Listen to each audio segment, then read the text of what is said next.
Mr. Chairman, we're live now. Thank you.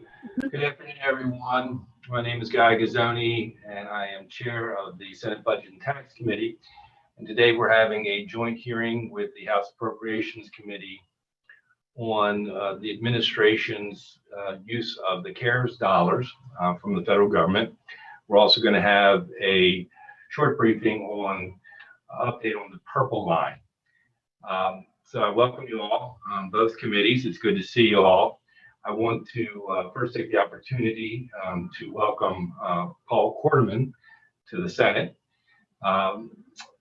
He's joining us today. He has not been assigned to a committee, and committee assignments aren't made until the beginning of session, but there was the vacancy caused by the retirement of Senator Serafini, who, if he happened to be listening today, I know we all have a lot of gratitude towards him and for him and all his efforts over the years and his commitment to working on the state budget. With that, I'm pretty much ready to go, but I want to turn it over to Chair Maggie McIntosh of the House Appropriations. Thank you. Thank you very much, Senator and Chair. I do want to say or echo your sentiments about Senator Serafini. And I also want to make a point about the fact that I got really confused a minute ago, and I thought maybe it was my age, because I looked down and I see Quarterman on this call, and he's on Appropriations Committee, and then I thought, wait a minute, he's got a senator, the word senator in front of his name. So I want to be the first to welcome you, Senator Paul Quarterman, to this Zoom meeting. And the correlation I'd like to draw is that both Serafini and Quarterman started in the Appropriations Committee. So they are well-trained, and they're great members, by the way, and will serve the Senate well. So it's great to see all of my colleagues, both in the House and from the Senate. And so why don't we get started with today's agenda? And we're going to begin, am I right, with Dave Romans. Thank you, Madam Chair. I think Kim is putting the presentation up on the screen. So what we're going to try to do in the DLS presentation is just give you a little bit of an overview of the federal money coming into the state in response to COVID-19, a sense of how some of that money is being spent, and then we'll turn it over to the Budget Secretary to talk further about it. Let's go to the next slide. All right, so big picture, the administration has submitted budget amendments authorizing expenditures of about $872 million of COVID-19 response funding. This is roughly 20% of all of the funding we would expect to see added to the state budget at some point over fiscal 20 and 21. The primary source of the funding that's been added so far is the Coronavirus Relief Fund that we'll talk about in quite a bit of detail later on. Now, many of these budget amendments were submitted using the governor's emergency authority, which allowed him to bypass legislative review of the budget amendments. And also a number of them are what are called reimbursable budget amendments. These are ones that also do not require legislative review. Reimbursable are being used in this case because most of the federal money is going to go to the health department, and then they will divvy it out to the other state agencies. So those agencies are being authorized to spend the money that they get from the health department in the reimbursable amendments. So there's quite a bit of lack of legislative opportunity to comment on how the money is being used. And as I already mentioned, it's about a fifth of the funding that we expect to see has actually been proposed in budget amendments so far. Next slide, please. All right, so this is sort of stepping back to a real high level look. The various federal funding streams are going to provide nearly $20 billion to the state over the next couple of fiscal years. This does not include the sort of supplemental unemployment insurance benefits or the additional SNAP benefits that have been offered. And those obviously go directly to individual people. The bulk of this money is actually being directly allocated by the federal government. You can see on the far right-hand column about 15 billion of it. The biggest share of that going to businesses in the forms of grants and loans, the first two lines in the chart, the Paycheck Protection Program and the Economic Injury Disaster program, which are providing over $12.5 billion to businesses in Maryland. There is, however, a substantial amount that will come through the state budget, starting with that third line, the Coronavirus Relief Fund, and many of the items below it. Some of them we've started to see budget amendments for, like the Coronavirus Relief Fund. You can see the $657 million in that middle column. Others, we have not seen anything. For example, the Medicaid program, we know we should be getting close to $300 million in fiscal 20. We're closing out fiscal 20, but there's been no budget amendments submitted yet to reflect that money. So the budget amendments are lagging the close of the fiscal year. Let's go to the next slide. This slide just illustrates for you that only a small share of the money that we expect to see in the state budget has actually come in through budget amendments thus far, and most of that from the Coronavirus Relief Fund. The blue bars show you how much money we would expect to see added to the budget, and the red is how much has been added thus far. So there's quite a few of the funding streams we've seen very little of the money added to the budget yet. All right, let's go to the next slide. Can we go to the next slide, Kim? Thanks. So this shows you the Coronavirus Relief Fund in a lot of nitty-gritty detail. The governor has largely indicated where he intends to spend the money, and you can see that on the list of items down the left-hand side. The total dollars that Maryland gets are $2.3 billion. And then we show you how much the administration is planning to spend in fiscal 20, the year that just ended, and then how much in fiscal 21. And finally, a small part of the Coronavirus Relief Fund, $691 million, was allocated directly to the largest local governments, those with populations of over 500,000, by the federal government. So that money will never pass through the state budget. It's going directly to Baltimore City, Prince George's County, and so forth. So we then have highlighted for you in the yellow the items that we have not seen budget amendments for so far. You can see most of the spending relates to fiscal 21, which we just began, so it's not a particularly big deal that we haven't seen that money come in. But those are things that you should see at some point in the coming months or as deficiency appropriations of the next session. I'm going to go through later on in the document some of the specific spending items in more detail. I do want to talk about a couple here that we don't talk about later. First, the third item down, the general fund relief. The administration is using $267 million, or at least that's their plan, to provide general fund relief. $92 million was used in fiscal 20, primarily to fund policing costs, which are an allowable use, it appears, of the Coronavirus Relief Fund. The next line below that, the disaster relief match, $208 million. So this is an estimate. It appears the state has spent about $800 million on various COVID response costs, PPE, essential childcare, and other, the setting up the convention center and so forth. The federal disaster money will cover 3/4 of that. There's a state match of 1/4. So this is a rough estimate that the state would need to come up with $208 million for its match, and we can use this Coronavirus Relief Fund for the match. And so I think the last thing I want to mention is the box down at the bottom of the page. That highlights the money that has not specifically been allocated to a purpose. The total is about $193 million.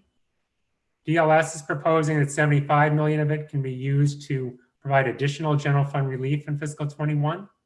A lot of that would go to fund temporary cash assistance, as those caseloads are much higher than they were budgeted for fiscal 21.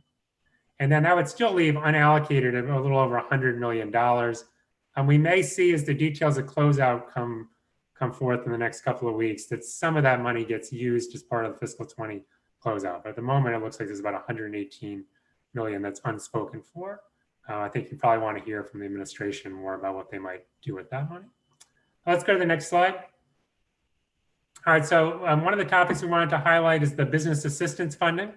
It's $180 million from the Coronavirus Relief Fund. You can see the bullets break out how much is for grants and loans and some smaller pots of money. We note here that when we put this together, based on data that was public last Friday, $78 million of the grant funds have been awarded and $66 million of the loans. The Department of Commerce testified yesterday in Appropriations Subcommittee that they had allocated almost all of that money at this point. So these numbers may slightly lag where they actually are. But nearly 8,000 awards as of last week. It sounds like they're over 9,000 now in terms of grants. Let's go to the next slide and we can show you how this money is getting spent. So we show here the grants and loans by county. Nothing terribly surprising, as you might expect. The largest counties are seeing the largest dollars flow to their businesses, and the small counties getting much lesser amounts. But this gives you a sense of where the dollars are going. If we go to the next slide, what we tried to do here is give you a sense of, well, how many of the eligible small businesses are actually receiving funding.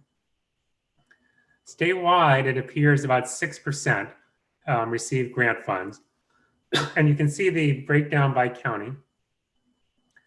One thing I would just note here is that in the greater Baltimore region, a higher percentage of businesses seem to have taken advantage of the grant funds than in the DC metro area and some of the more outlying areas in Western Maryland and in the Eastern Shore. We don't really have enough information to know whether that just reflects where the applications came from or something else, but it gives you at least a sense of where the greatest help is going. The next slide provides the same information for the loans. As you might expect, a lot fewer businesses were interested in the loans. Only about 1% of small businesses have taken advantage of that. A similar pattern with the greater Baltimore region seeming to take greater advantage of that program than the DC area and certainly Western Maryland. All right, let's go to the next slide. One of the other big areas of assistance is nonprofit assistance. 50 million has been set aside for that purpose. Grants are supposed to be going out this month. We have not received any information on the allocations of that thus far. About 30 million would go out through the Department of Housing and Community Development to nonprofits serving underserved communities and underserved populations. There's a 10 million set aside for providers licensed by the Behavioral Health Administration and the Developmental Disabilities Administration. And then a couple of smaller pots, including 3 million for the State Arts Council for emergency grants. Let's go to the next slide. All right, the layoff aversion fund is something being run by the Maryland Department of Labor. They've given out 445 grants that can be up to about 50,000. I believe the governor's office had a press release this week that said the average grant was about $22,000. These grants are to help businesses either keep their employees working by buying equipment so they can work at home, or doing sanitation within the existing business site, and anything else really that would help the business keep going in the current environment. I don't have much more detail other than that 445 businesses have received funding. Next slide. All right, now we turn to K through 12 education. And there's really different pots of funding going to K through 12. There's 200 million from the Coronavirus Relief Fund that supports two really large pots of funding. One, technology grants to the local school systems, and the other, tutoring grants. Each grant is $100 million. The technology grants were allocated just based on enrollment by school system. The tutoring grants were based on Title I percentages in each school system. And we'll show you the allocation in a minute. Second pot of money is this 208 million from this new federal program, the Education Secondary School Emergency Relief Fund. 187 million had to be allocated through the federal rules based on Title I allocations and was gone to the school systems. And then MSDE can retain 20 million. Of note, last week, MSD indicated that 10 million of that 20 will be used for those incentives that they talked about for schools that return to in-person learning this fall. Then the third pot of money is the Governor's Emergency Education Relief Fund. The federal law provided about 46 million to the state. The governor is using 10 million for community colleges and the rest in the K through 12 area. The largest set up broadband education network in the more rural parts of the state. Let's go to the next slide. So this slide just shows you a lot of those pots of money that we have, the county by county breakdowns.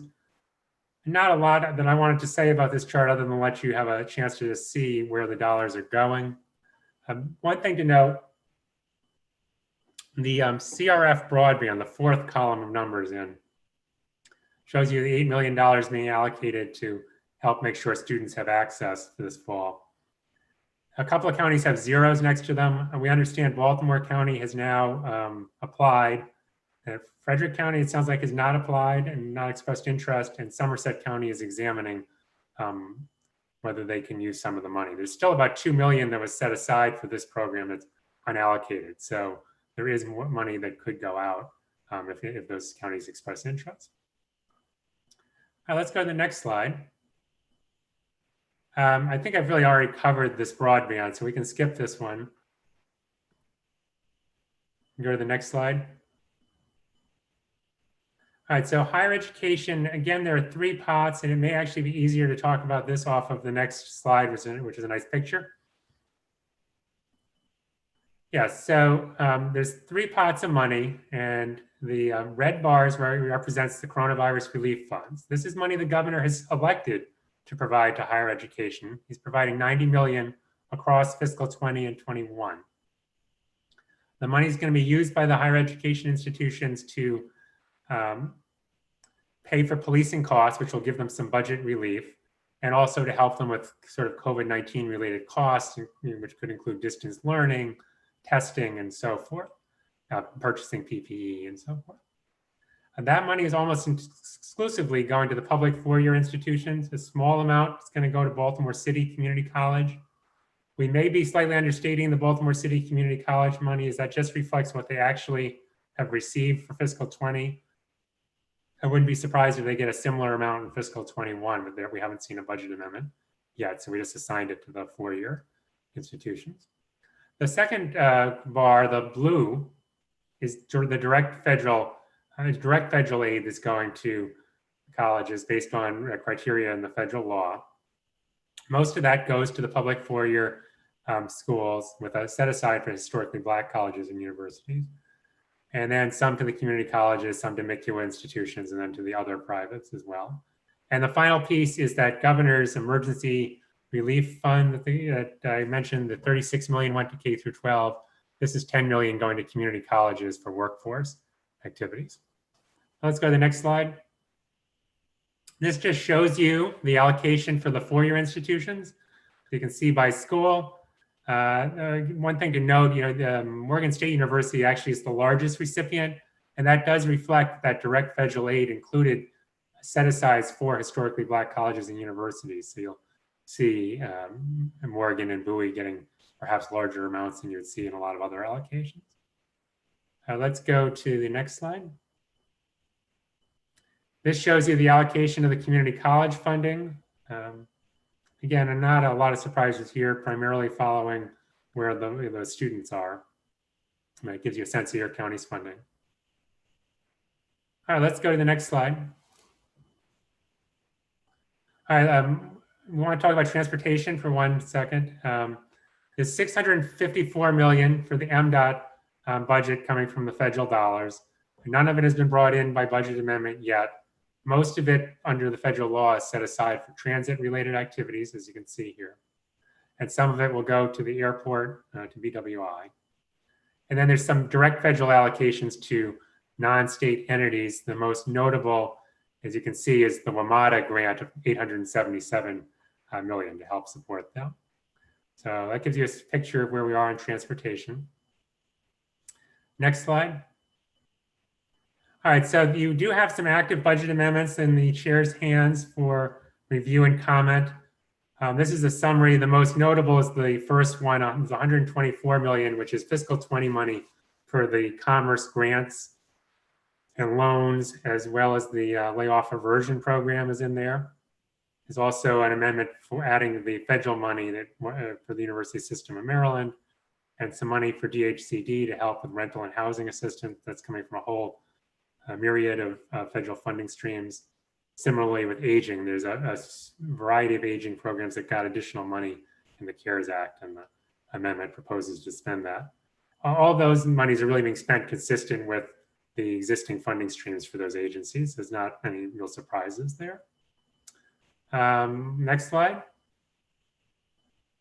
All right, last topic we wanted to just give you a picture of is the CARES Act included money for provider relief in the healthcare world. Maryland healthcare providers will receive $1.5 billion. This money is going directly to the providers, will not go through the state budget. 1.1 billion has thus far been allocated. If we go to the next slide, you can see where it went. The majority has gone to hospitals, a little over 100 million in nursing homes, and about 300 million to other providers. And the next slide gives you a little more detail. So on the left-hand side in this slide, we're showing you the number of providers who benefited from grants of different amounts. So the largest block there, the darker blue, 3,390 providers have gotten grants of $10,000 or less. On the right-hand side, you see the actual dollars that went out to those providers. And you can barely see it up at the top there. There's $9 million that went to those 3,390 providers. So they got a very small chunk of money. The reverse side of this is at the bottom, there were 25 providers, you can barely see it at all under the number of providers, who've gotten 614 million. And those are obviously our largest hospitals in the state. So quite a bit of relief coming. It's difficult right now to put it in context because we don't have a strong sense of just how badly those providers were hurt by lost revenues and increased costs over the last few months, but that's something we'll certainly be investigating as we proceed towards session. Next slide. All right, final slide is just a few issues we wanted to raise for your consideration. The first is, as you saw, the budget amendment process does not really provide much opportunity for legislative oversight in a prospective way. And in this particular set of grants, it's really a completely perspective or retrospective review.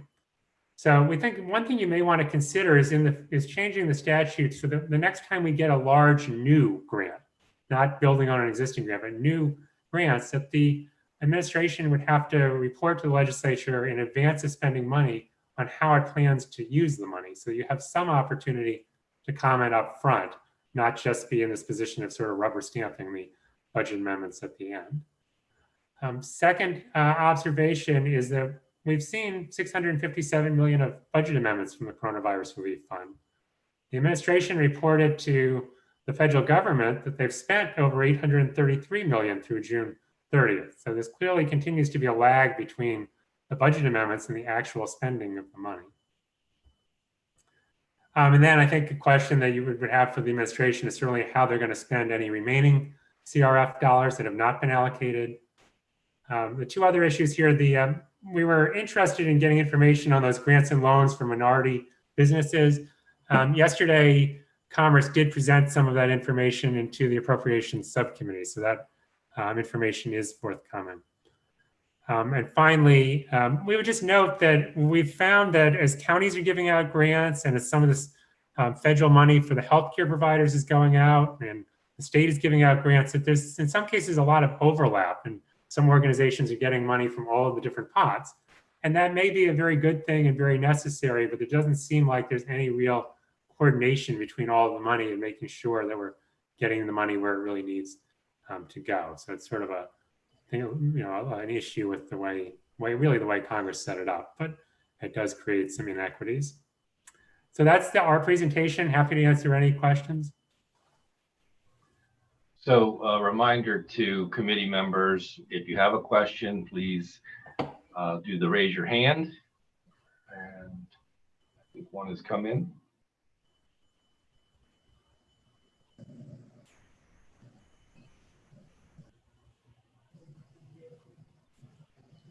Madam Chair, you've got a delegate. Delegate Valentino Smith. Thank you, Madam Chair, members of the committee, and Mr. Romans. I just needed some clarification, and it may be, just that I'm not quite understanding it. But on page 19, you talked about 124 million to partially backfill the 157 million from the rainy day fund. So I'm just trying to get an understanding where we are right now with respect to what we did before we left session with availability of rainy day funds. What is available still in the rainy day fund, or what has been spent with respect to what we allowed when we left session? A great question. So at the end of session, the governor very quickly acted to use quite a bit of rainy day fund money, over 150 million, to address various problems, including grants to businesses. I mean, he actually used his emergency authority. He took even more money out than the legislature had authorized. What's happened, though, is since then, the CARES Act came along, we understood how we could use it. And so they're reversing that. They're putting all of the money back into the rainy day fund and using these various federal pots of money. So the rainy day fund is back to whole at $1.1 billion for the moment. And we'll support all those costs with the money that came from the CARES Act. So then that means then that we haven't tapped into the rainy day fund with respect to the impact from the pandemic. Correct. Thank you. Thank you, Madam Chair. Thank you.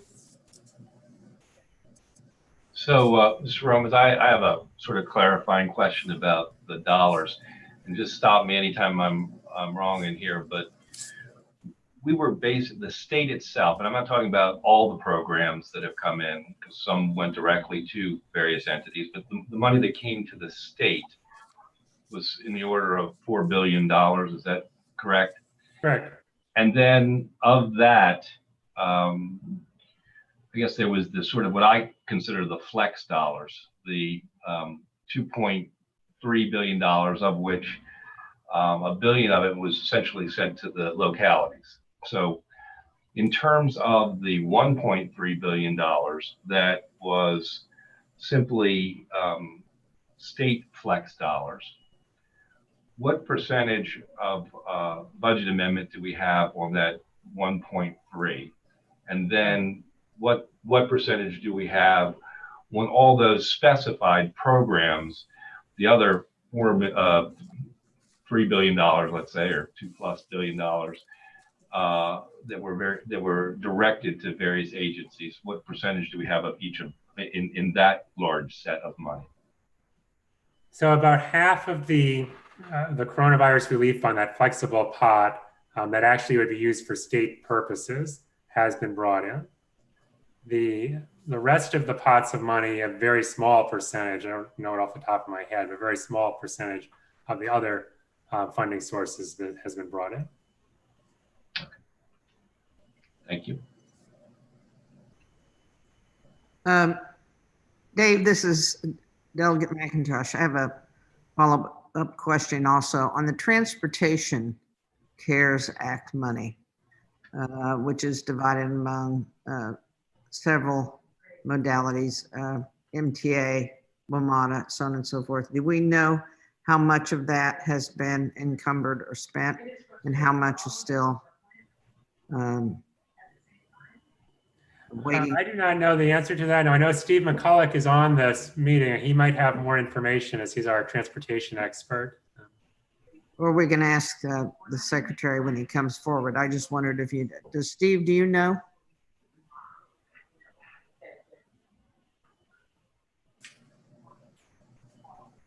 We'll wait for the secretary. Okay, thank you. I see no other questions, Chairman Gazan. Agreed. All right. So we're ready for Secretary Brinkley. Welcome. Good afternoon. Good afternoon. Good afternoon. I'm used to doing these in the morning. So good afternoon, Mr. Chair, Madam Chair, and the members of the Senate Budget and Taxation Committee and the House Appropriations Committee. And I do want to send a special welcome to Senator Quarterman. I was out your way driving through your district on the way to go biking this past Sunday out in Hancock. And Madam Chairman, you know, Don and I did the ride across Maryland on the cheat version. We went Hancock up to Pennsylvania, took a picture 2.5 miles down into West Virginia, and we're able to post it. So we could check that off our bucket list. Good. So for the record, I'm David Brinkley, the Secretary of the Department of Budget and Management. And I have with me at the table here, they'll be available if we have some questions, Deputy Secretary Mark Nicole and the Director of the Office of Budget Analysis, John Martin. And we're happy to be with you virtually on behalf of Governor Hogan to provide an update on how we've allocated the Federal CARES Act funding in Maryland. Kim, I presume you're operating the machine there, so let's go to slide 2. This should provide some background, which I'm pretty certain most of you know, but for anyone or the public watching who do not know, Maryland received $2.344 billion from the Coronavirus Relief Fund. And as with any appropriation, that funding has some strings attached. CRF funds can only reimburse the state or, and I'll go into this a little bit later, because of the governor's decision, and I'll point out that not all local governments in other states were granted any portion of these. A local government for their necessary expenditures incurred as a result of the coronavirus pandemic. Expenditures that weren't allocated in that jurisdiction's budget enacted as of March.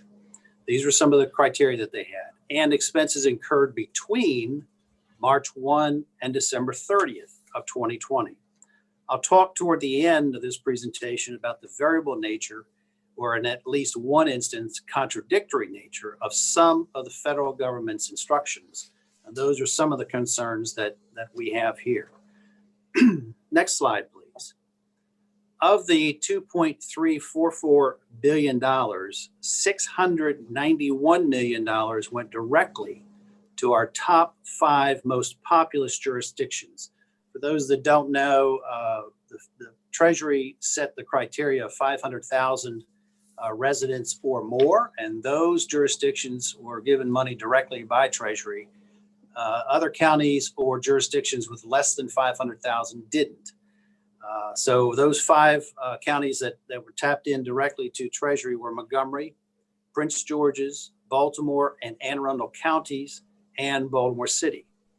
The feds left it up to the states to determine if, and if so, then how to allocate the remaining $1.653 billion between the state's operations and the remaining counties with populations below 500,000. Ultimately, Governor Hogan decided to distribute $364 million to those 19 counties based on the same per capita allocation used for the Big 5. Half of that money immediately was allocated for immediate expenses reimbursable to the local health departments directly. We didn't want any impediment for those jurisdictions, or rather those health departments, for the immediate concerns and needs that they had. And the other half went to the county governments to be used in their discretion. However, county funds were distributed after they signed an indemnity waiver. So what that means, Madam Chair and Mr. Chair, was basically we took a document that Missouri had used for these purposes. Rather than reinvent the wheel, we took one that seemed to work, and just simply said to the counties, we're giving you this money. Your only obligation is to spend it in a fashion that matches or mirrors the federal regulations.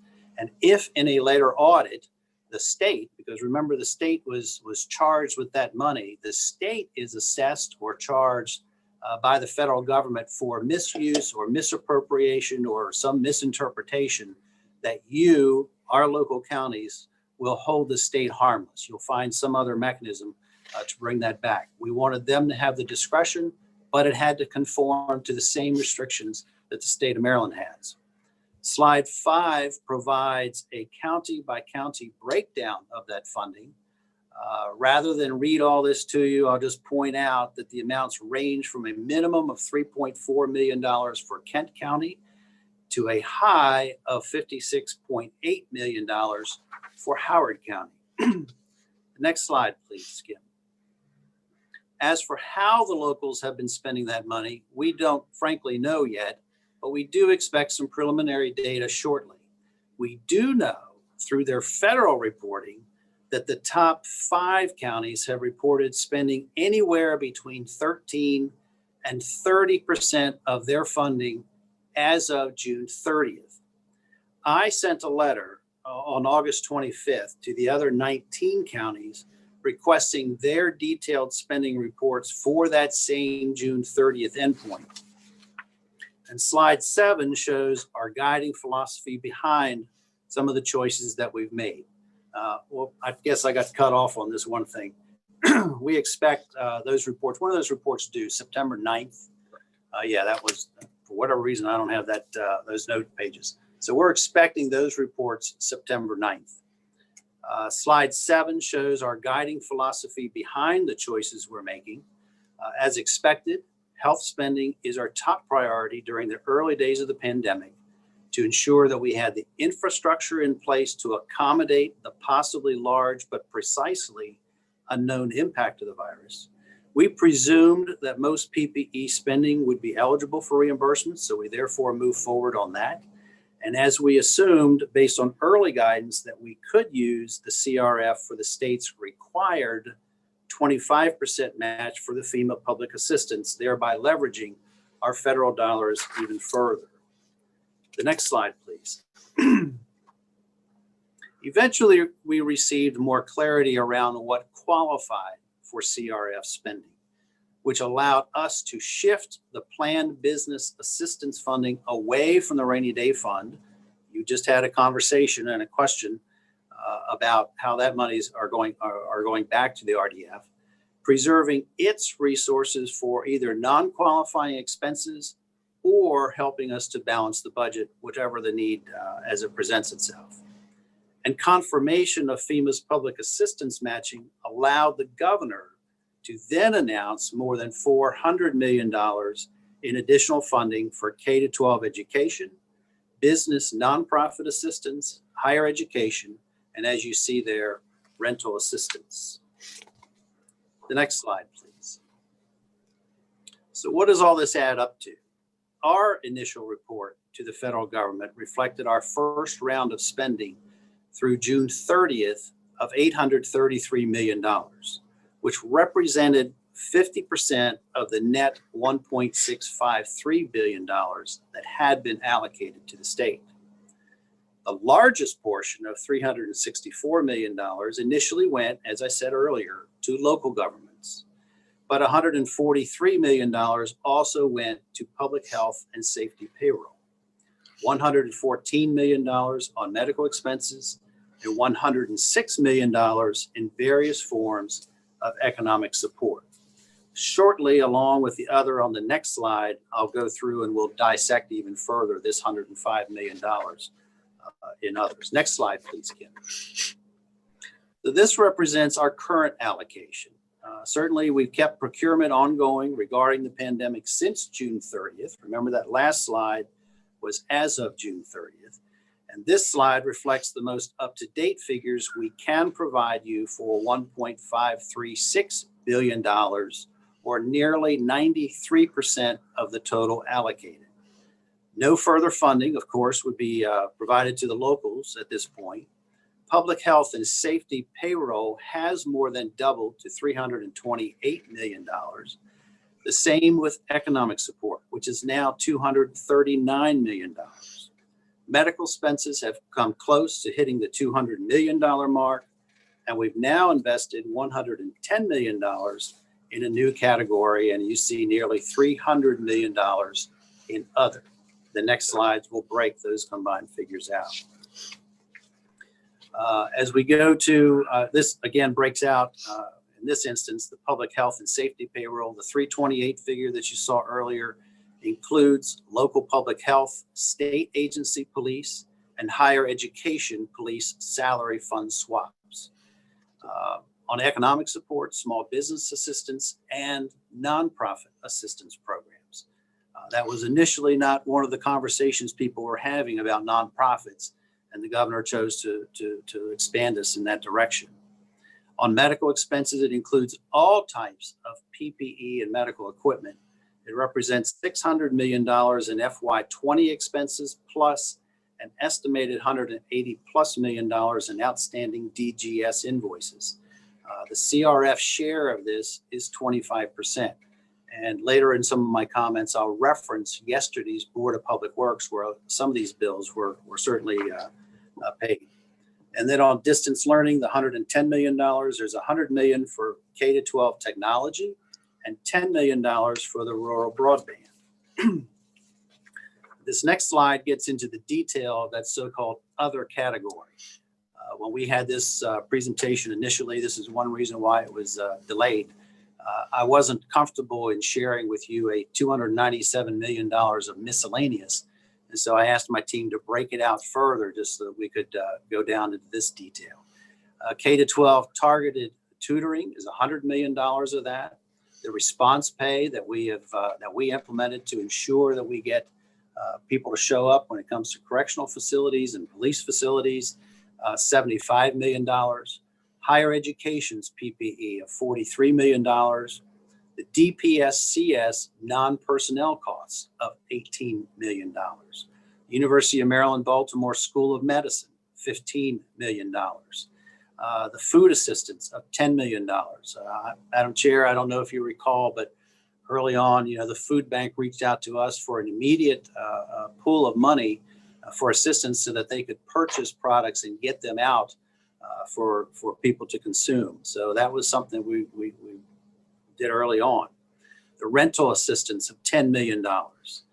Substantially diverted salaries of $6 million.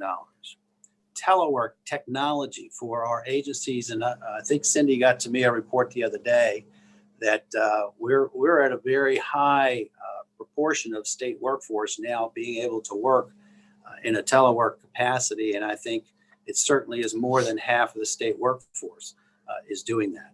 And now we have whittled down the other to $15 million of some other miscellaneous categories. But I hope that you'll appreciate our dissection of that level to that level.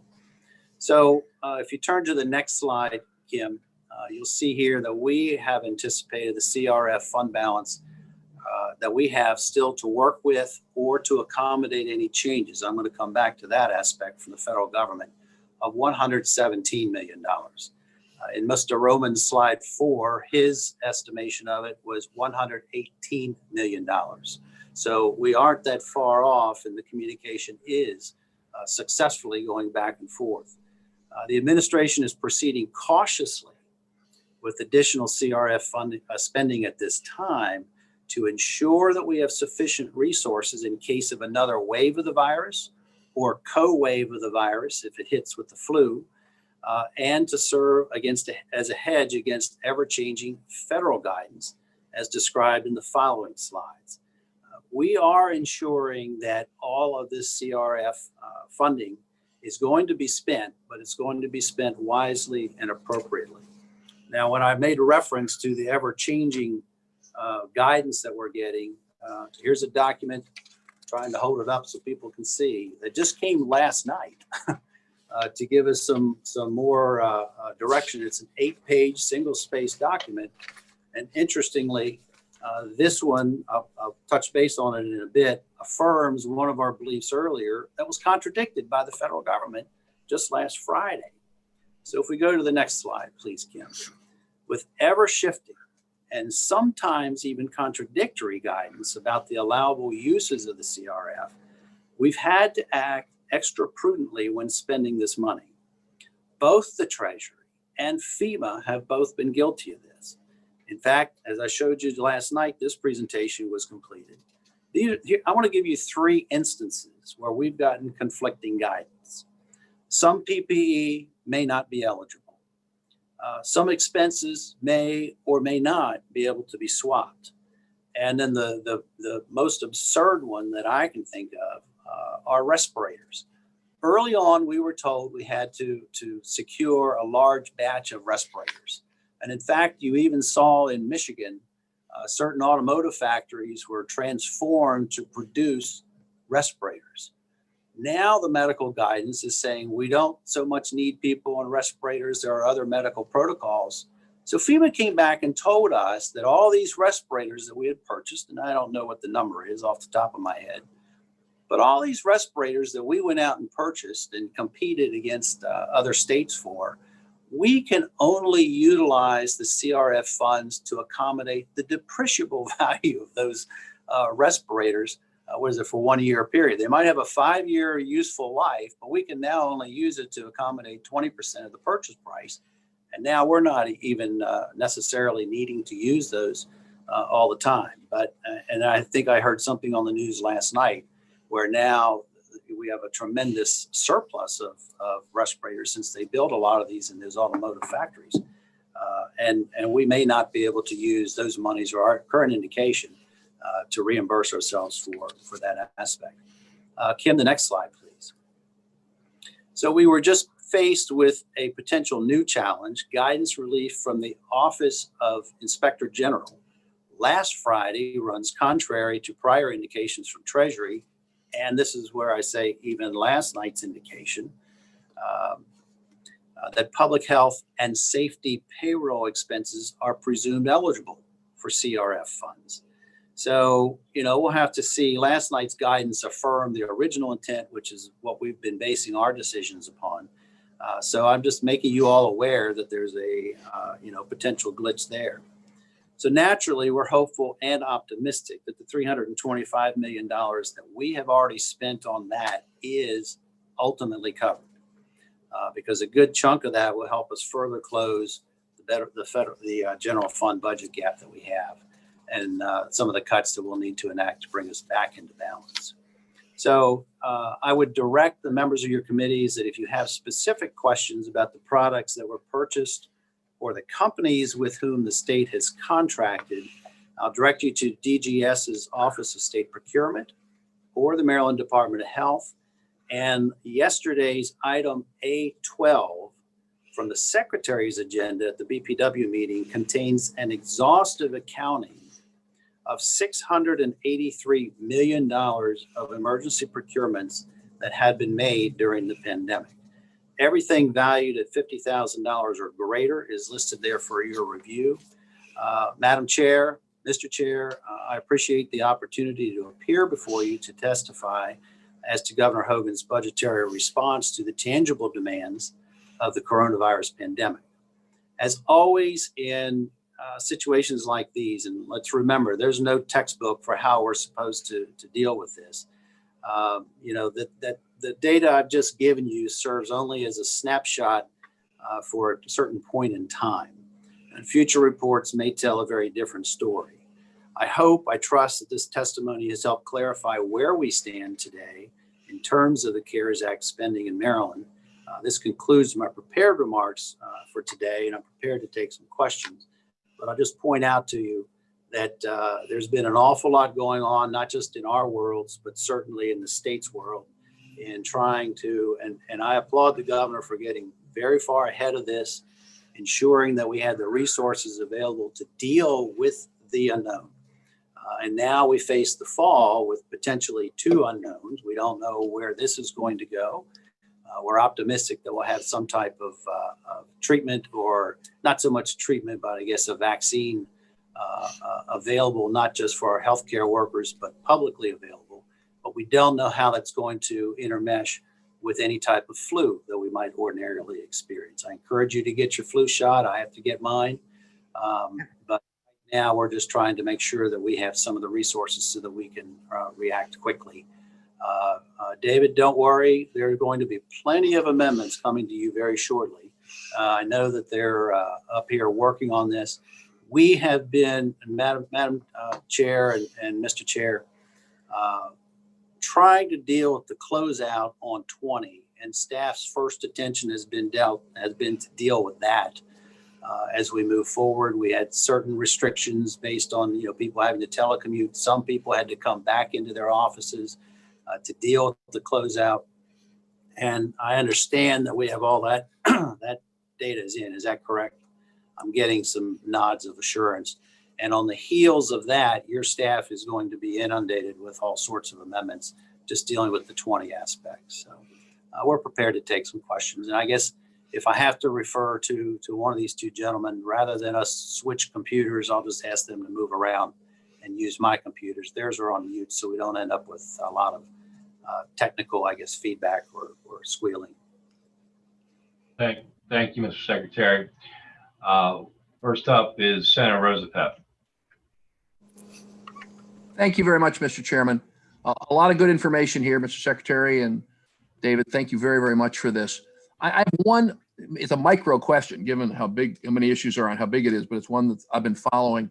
And that is way back in one of your presentations was reference to money that the university campuses got for testing.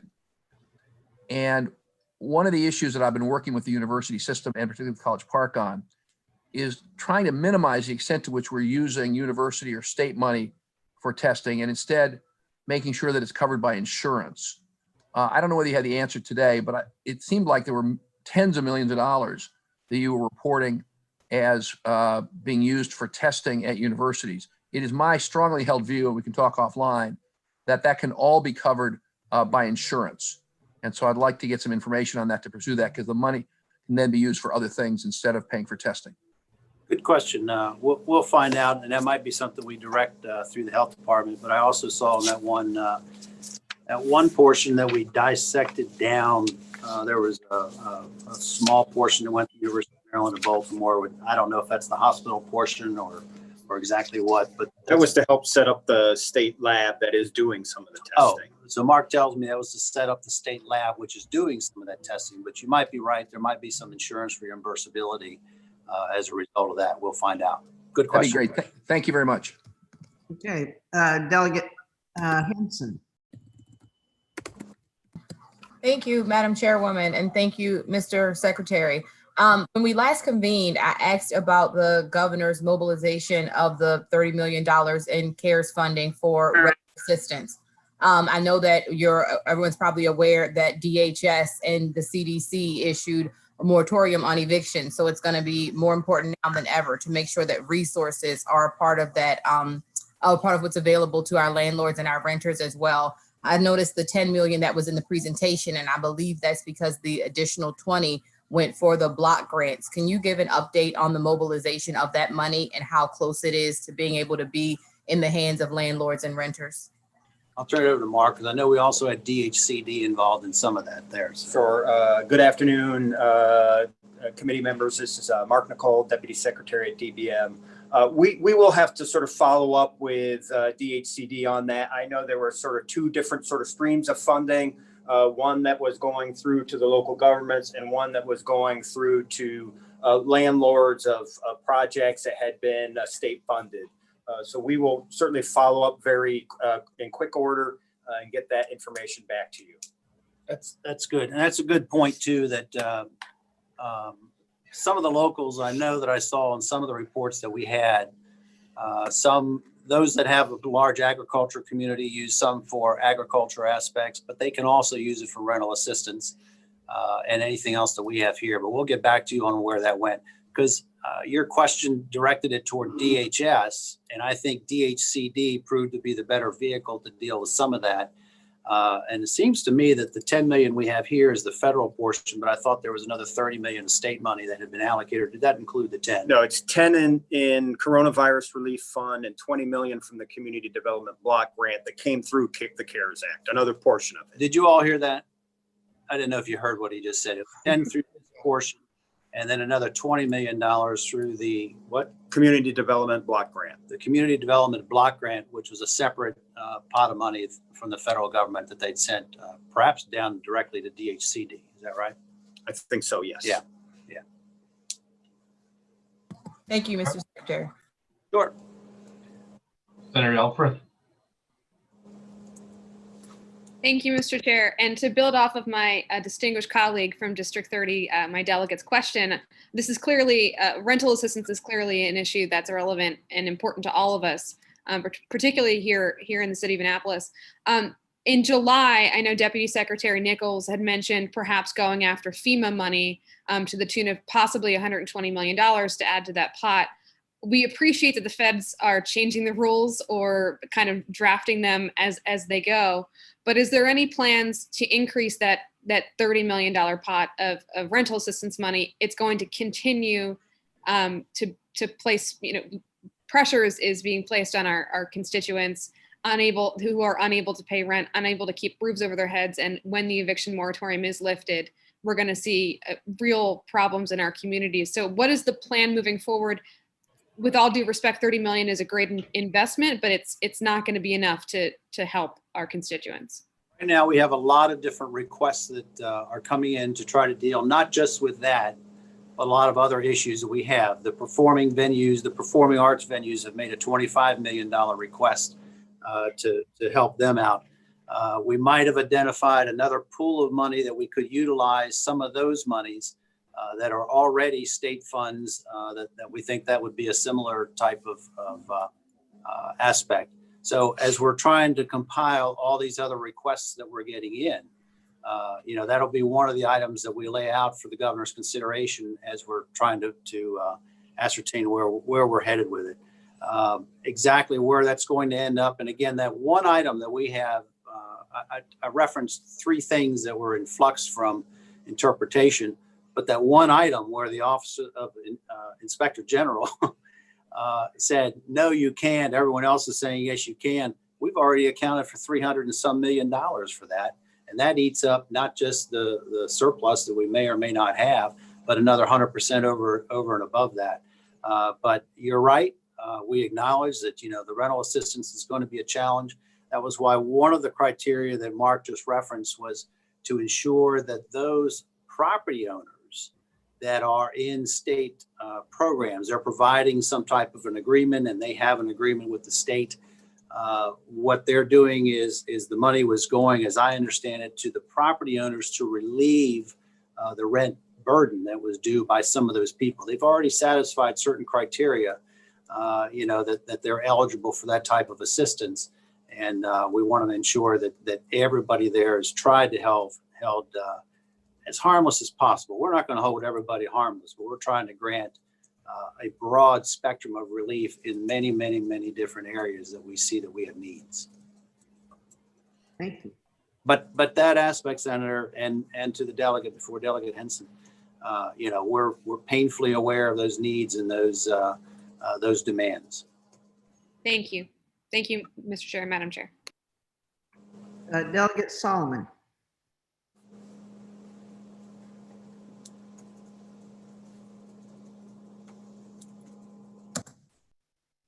I'll unmute myself there. Thank you, Madam Chair, and thank you, Secretary Brinkley, for being here. I guess I feel like I'm a little bit of a broken record on the childcare piece, but I did just want to raise the question again. And I know we were lucky to have Secretary Schultz with us yesterday on our subcommittee, and I've been talking with her staff about potentially some creative pots of money from the sort of business side of things to support childcare in the sense of a small business owner as opposed to an education expense. But I would just raise with you, and urge you all to consider potentially still stepping up and putting relief into childcare providers. I'll share the story I shared with Secretary Schultz yesterday. I heard the story of a childcare center that is, the highest quality rating that we have in the state. They had, one staff member come down with COVID. They did absolutely everything right. They shut down for 2 weeks. They deep cleaned, and when they reopened, their enrollment was down 80 to 90%. And this is the kind of childcare center that we don't want to lose. They've been, in business for 15, 20 years. They're, doing a tremendous service to the community. And so I think, the sort of two fronts, the piece of just keeping the providers that are, still operating at really diminished capacities, keeping them afloat with assistance. And then, what we're seeing in our county is, Montgomery, the Montgomery County Public Schools are considering doing sort of a small childcare pod for parents who do need to go to work, sort of an essential childcare program, but they are going to charge for it. It's going to be, I think, potentially somewhere in the range of $300 to $400 a week. They haven't finalized it yet. And obviously for middle-income parents of school-age kids who don't qualify for the scholarship, and the scholarship's not available for school-age students, that's going to be a real burden. And so anything you can do, to push MSDE, to push the governor, I think, we really want to make sure that we have a childcare system in place to help people go back to work. I got it. And because you're right, there's two aspects to what you talked about. One is the childcare profession as an industry, and ensuring that they can keep, workers coming in and operating and doing what they do, and having the resources to ensure that they have a clean and safe environment. And let's face it, they don't get paid a whole lot to start with. And a lot of people who do it because they love kids and they want to be with kids. But the other aspect, and while that one's very important, the other aspect is there's a lot of families, single parents, even two-parent families who their income is based on being able to have that type of availability. And I think it's even more critical. You now have schools that might be distance learning or may go into some alternative type of schedules. We're only going to deal with half the kids or whatever they might come up with. That there needs to be some place so the people that have to still report to work and can't work distantly, or even those that can work by distance, have to really focus and need that aspect. And I know the governor is very keenly aware of that. If nothing else, I'm sure he hears it from his daughter all the time. I can see that. I can only think one thing that's my fiance and I talk about this all the time, that I can't see going through this with kids. I remember the challenge that I had with my kids just 20 and 25 years ago. But then under these I can't say artificial because they're very real, but this whole structure that we have now to deal with is just a tremendous challenge. And the governor is very, very much aware of it. And I know we're just trying, we got a lot of different moving parts here to try to balance out that we can take care of everything until we can get through this. We're going to get through it, but we have to also be creative and reactive in making sure that we can move forward and deal with some of the things. We're very pleased with how I think all of our teams, I know you with DLS and me with my team here, is how we're communicating back and forth, the impact that the governor's had on trying to stamp this down, to have Maryland be one of the safest jurisdictions that we have now. But we can't let our guard down and remain vigilant, and the child care facilities are certainly a key part of it. So thank you. Thank you. Senator McCray. Thank you, Mr. Chair. And how are you doing, Secretary Brinkley? I'm doing great. I didn't see the picture of you standing by the window. I want to see that one. So. Always good to see you, brother. I had a question in reference to transportation, MDOT, MTA specific. I know that for you on that one, but I understand there's waiting in the wings, but yep. Try it. Yes, sir. 392 is what's been discussed in reference to federal funds. When we looked at the budget this past session, $60+ million were there in federal funds and 800 million was there in special funds, specifically from TTF.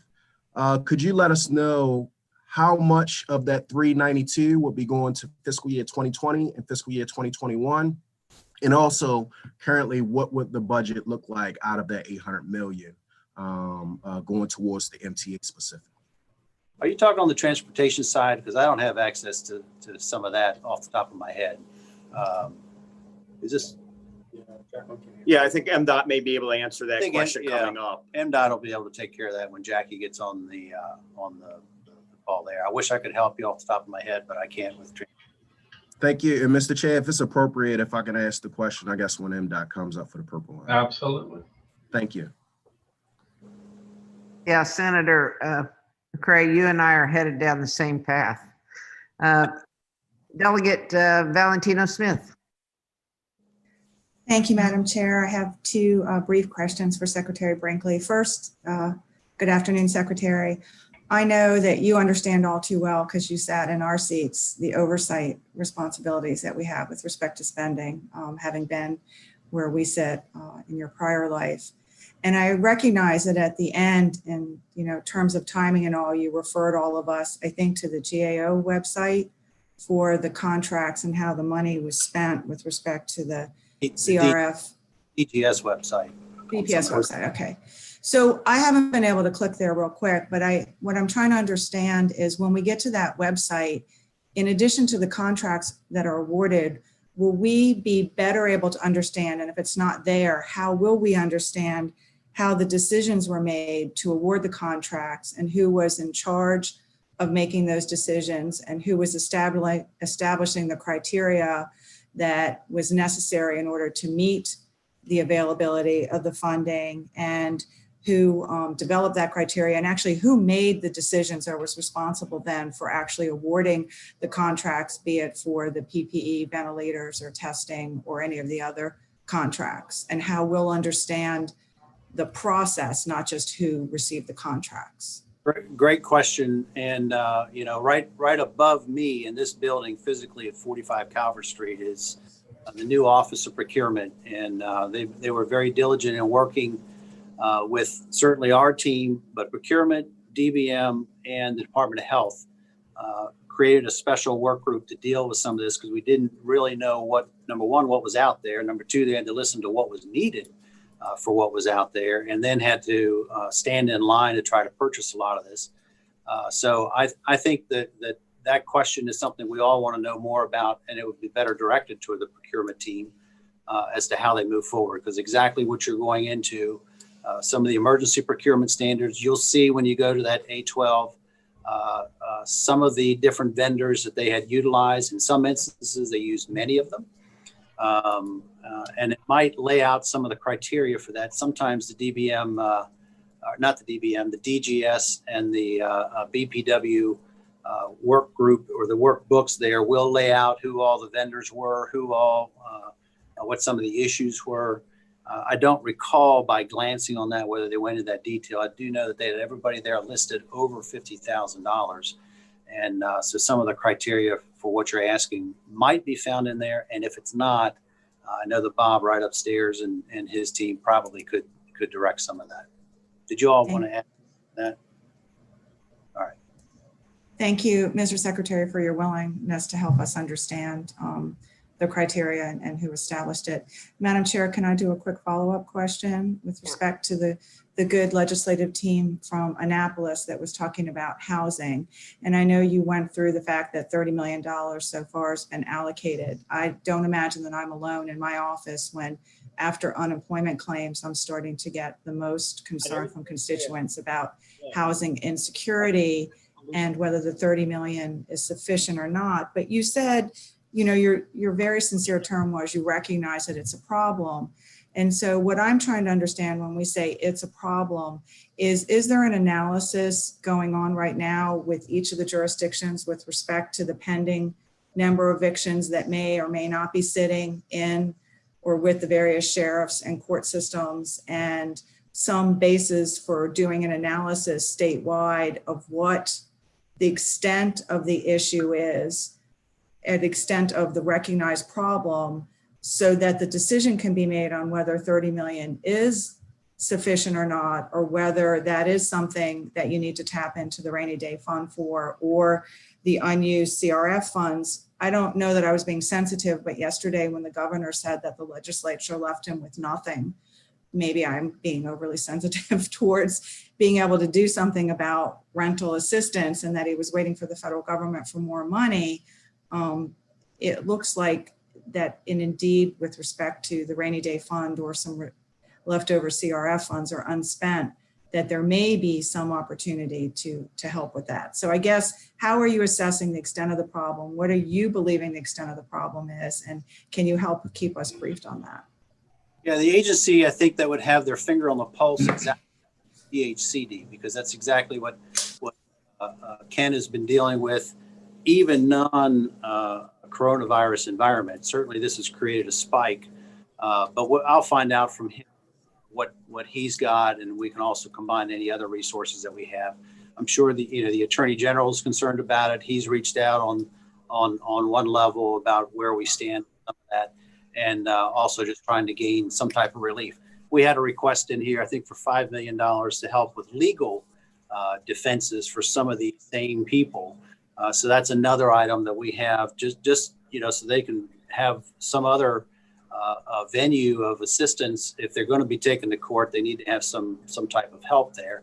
So we're trying to balance all that out. In fact, one of the conversations there is, are we better off providing some legal defense versus helping pay some of the rent, or exactly what the solution would be. So let me reach out to Ken, find out what if anything DHCD has to gauge that environment, because I think they'd be very much on top of it. Because again, that's kind of what they do also when they help with weatherization and other areas for people that might have some need. Who else would have any type of DHS might be able to relay? Yeah, DHS might also be able to relay that. So let me see if I can't reach out to them and find out what data ports that they might have that we can see if we can get some sense of direction on it. Thank you, Mr. Secretary, because again, I do have a sense that housing insecurity is a tsunami that may be out there, and that the $30 million, it's unclear how that really relates to the reality of the problem. Thank you, Madam Chair. Thank you. Mr. Secretary, that line of questioning actually leads into something that I was wondering. First off, I want to tell you how much I appreciate the fact that you've outlined what I call the sort of flexible money, if you will, and the remainder of that. And as you said, it was in your calculations 117 million. You've had a lot of demands on that. I've had demands on it. The legal aid issue is one that I actually have communicated with your staff on. So I'm curious as to whether or not you have sort of a running total or a sense of the magnitude, because I continue to get concerns expressed, and I'm trying to assess sort of where we are in the big picture of things, when we know that as we go into the fall, and as you expressed earlier, the possibility of further outbreak or heightening of it. I'm trying to understand or try to think about where that $117 million is going to get us in terms of what has been asked of you. We're keeping a running total of some of these requests that we have. And I think we have another cabinet meeting this Tuesday, which means I'll hear from a few more cabinet secretaries on some other issues that they have. We're certainly starting to hear some concerns as they were given their instructions for the 22 budget. Now, let's just say they're cooperating, but begrudgingly. And I guess that's a diplomatic way of putting it, giving us the alternatives that we need to have. But, we're keeping a running tally on that. Again, we still have things that we have that are ongoing, such as the response pay. For those who don't know what that was, Cindy had come up with this as a very attractive mechanism to ensure that we had correctional officers and law enforcement people and everybody show up to work. And they had to still get tested, meaning they had the temperature scan and all that. But we couldn't afford to have people not show up for some of the correctional facilities and all. We have to come to a point in time where that's no longer needed, or do we keep it going on? So far, we've extended it to now, but that eats up. How much does that eat up per payroll? About $4 million of payroll. $4 million of payroll. So we're looking to see if we can't find some other areas that could be that could be shifted to. And just so that you also know, just to remind people that not only do they then show up, but at the time we structured it that if we had to have, and we did have to have, some quarantine facilities inside a correctional facility, the people who then responded to work in those quarantine facilities, they got an extra boost on top of that. But again, we have some challenges that were going on there. As we get these requests, we come through. Some of you are aware of the requests that we had with some of the housing challenges that we had down at College Park. And I think we're working in a direction there. The guy from Medco literally called me today, so I have yet to call him back because I was preparing for this presentation.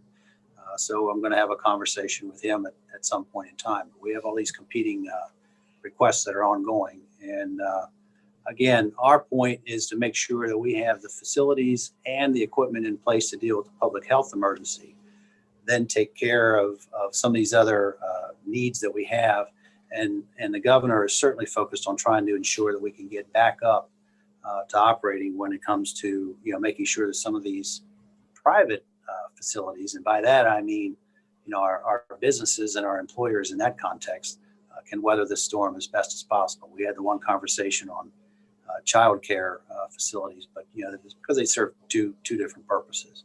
So, Mr. Chairman, I didn't exactly answer your question there, but the key is, as we get requests, we're trying to compile them, see if there are other venues that we might already have some resources that could be brought to the fore as we identify some sources of state cash that might be able to be utilized so we can protect some of this, so that we have some of the flexibility if we decide to go into rental assistance, if we decide to do some of the legal assistance, if we decide to do some of these other aspects that we'll have in conversations with you and your teams. That way we have, we got the resources. The good news about what we've seen, I think, so far is up till now, we've been able to keep the rainy day fund intact. And, but we do know that we're going to have to tap that. If we don't make some reductions more at the BPW, we're going to have to take some actions in that. And my mission has been to try to preserve that so that we have another shock absorber for 22. The impacts of this are going to be long lasting. We might be talking 21 and 22, but they're going to go beyond that. So without putting words in your mouth, would you say that it's by a significant magnitude above the 117 million available? Oh, it certainly is potential. Certainly has a great potential to do that. But I think everyone's starting to sharpen down on where we are with some of the regulations. We keep pointing out these discrepancies we have, and but I think so far we've done pretty well along those lines. And keep in mind that the governor had the discretion and he shared money with the locals. They still have the capability to move some of this along as long as they're within the confines or within the guardrails of what the feds had set. They can utilize some of these resources also in a similar fashion to help either the homeless, to help some of the rental assistance and things like that. Where's that? Oh, that's right. And they have not spent all their money. That's been one big challenge, I think, is them trying to pursue where all that goes. We don't have an issue spending all of our money, but I think they're now looking for some ways. We had one jurisdiction asked if they could take this money and buy real property. I don't think so, and I get there was some other stuff in the background behind it. Basically for like a homeless shelter kind of deal or temporary housing for the homeless. But no, that's one of the things that just, you can't go out and buy real property. But one county was asking about that. And when I think there were some other states, there were a lot of smaller states who, what was their baseline? 1.5 billion? 1.25. $1.25 billion was given as a minimal amount to all states. And some of those smaller states are having challenges identifying where they can spend that. For instance, I guess what the $3 billion we got is what percent of our budget. It's maybe 15, 20% of our budget. Some of the states were getting 50% of their general fund budget in this federal relief, and they can't find ways to spend it fast enough. We can, and that's our challenge. Mr. Secretary, you talked long enough that we now have generated some more questions. Good. Good. Vice Chair Jackson has a question.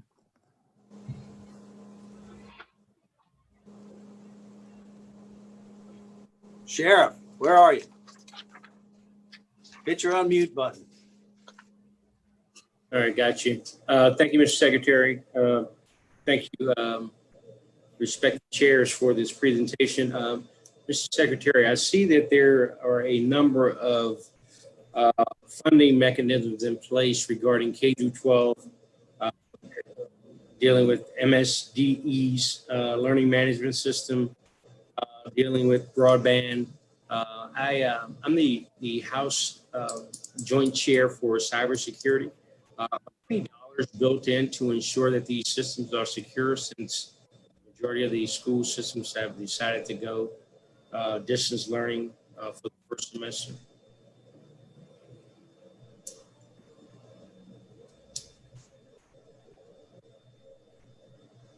I guess maybe I had an internet connection problem. I didn't hear a question there. Cybersecurity dollars. Are there any dollars built in? There are learning management system dollars there. There are broadband system dollars there, but I didn't see anything specifically that spoke of cybersecurity and securing those systems. You know, as our young folks are logging on, we have to make sure that they are who they are, which means there's an identification component there. Right. I don't know that there's anything specifically designated for cybersecurity. I think as the money's allocated toward that, that certainly would be a key part of it because it is for some of our computer links and all that stuff. And I would presume, I guess if you assume anything, that's a problem. But that should be part of the conversation as they're doing all of their internet build outs and expansions along the way. I could be wrong there. Are you aware of anything dedicated towards cybersecurity? I am not, but I would think certainly an eligible cost for a local government that's looking into a learning management system. I presume that, you know, to the extent that they have to spend some money to make sure those systems are secure, I'm sure that's an eligible expense under the guidance. Right. Understood. And I guess I'm predicating this on the fact that we, you know, dollars dedicated to MSDE, and if there was anything that you were aware of that MSDE put in place to ensure the locals. I'm not aware. I'm not aware. Okay. All right. Thank you, Madam Chair. Thank you. Senator Roosevelt. Thank you. Thank you, Mr. Secretary. I may have missed this because there's been a lot of information here. My impression from what you just said was that the locals have not spent or not documented spending a material amount of the money that they got. That's accurate. Do you have an impression as to whether they really haven't spent it or they've spent it and haven't documented and kind of sent in the bills? Well, that's kind of like along the lines of what we just said. We sent the letter to them. We gave them September 9th as the deadline to say, you know, what have you done subsequent to that? I know. Sure. So, Senator, I think it's sort of twofold, right? We shared with you some of the information that the biggest 5 jurisdictions talked about their spending, and they're probably just like us. If you look at the chart that the Secretary shared with you, where we've sort of, you know, spent 92.5% of our money. Well, that's not all spent, that's sort of committed. And I presume many of the local governments are in the same sort of boat as we are. They have sort of committed to helping their local school systems or helping childcare providers, and all that money's not necessarily out the door. So there's some of that happening. And we're hoping that that report that we get on September 9th will give us more information on that. What we do know, though, is that the spending through the local health departments on sort of health-related costs, that was that first 50% we made available to the local governments. Right now, only about 40% of those health dollars are spent yet. So there is some money on that sort of health side of the ledger at the local level that is still available. Thank you. If I could just pursue that briefly, is the report you're getting on the 9th going to be about commitments and not just spending? You know what, I don't know how the local government's going to interpret that. I would presume they'll do it based upon commitments, right? Just sort of like we're trying to present our information. I understand. No, I think that's the way to do it. So I'd encourage you to encourage them to do that because I think that would be helpful. On the healthcare side, on the health department side, is that the same issue when you say 50% or 40%? That's or spent? No, I think on the health side, because we're doing it on a reimbursement basis, right? So they bring us in an invoice and we give them the money for it. My guess is that's all they've spent on the healthcare side.